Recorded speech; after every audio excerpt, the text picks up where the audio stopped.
Hello everyone, আমি রিমি। 23 জুলাই 8টার সময় বেরোনোর কথা ছিল, কিন্তু সেটা সবাই মোটামুটি লেট করে 9:30টার সময় বেরোনো হয়েছিল। আমরা কয়েকজন বাদ দিয়ে সবাই মোটামুটি মানকুণ্ড স্টেশনে পৌঁছে গিয়েছিল। ও, তোমাদেরকে তো বলাই হয়নি যে আমরা কোথায় যাচ্ছি। আমরা রথযাত্রা দেখতে যাচ্ছি দীঘার জগন্নাথ মন্দিরে। এর বছর যখন গিয়েছিলাম তখন জগন্নাথ মন্দির দর্শন শুরু হয়নি, মন্দিরটা কিন্তু কমপ্লিট হয়ে গিয়েছিল। রাত্রি 10:30 বেজে গিয়েছিল হাওড়া পৌঁছাতে। তারপর সেখান থেকে বাস ধরে স্প্ল্যানেড। আমাদের বাসে মোটামুটি সবাই চলে এসেছে, শুধু আমরা বাদ দিয়ে। আর যাই হোক, টাইমে তো আর বাস ছাড়বে না, 10-15 মিনিট লেট কিন্তু হবেই। স্বরূপদা ছিল আমাদের ট্রিপ প্ল্যানার, তাই বাসের প্রত্যেকটা সিট ওর নামেই বুকিং করা ছিল।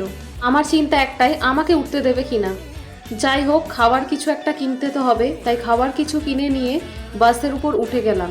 আবার কিছু স্ন্যাক্স ছাড়া সারা রাত জার্নি করা খুবই মুশকিলের ব্যাপার আমার কাছে, বিশেষ করে যারা নিজেদের সিটে বসে পড়েছি। আর সেই যে বৃষ্টি স্টার্ট হয়েছে, সারা রাস্তা বৃষ্টি হয়েছে।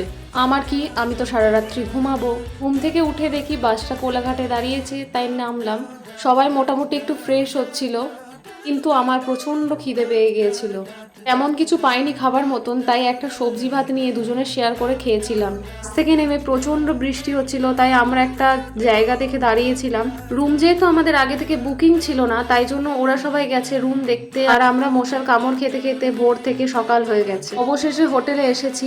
অনেকগুলো হোটেল দেখার পর এই হোটেলটা পছন্দ হয়েছে সবার, শুধুমাত্র সুইমিং পুলের জন্য। রাত জার্নির পরে রুমে এসে ফ্রেশ হয়ে নিয়েছি।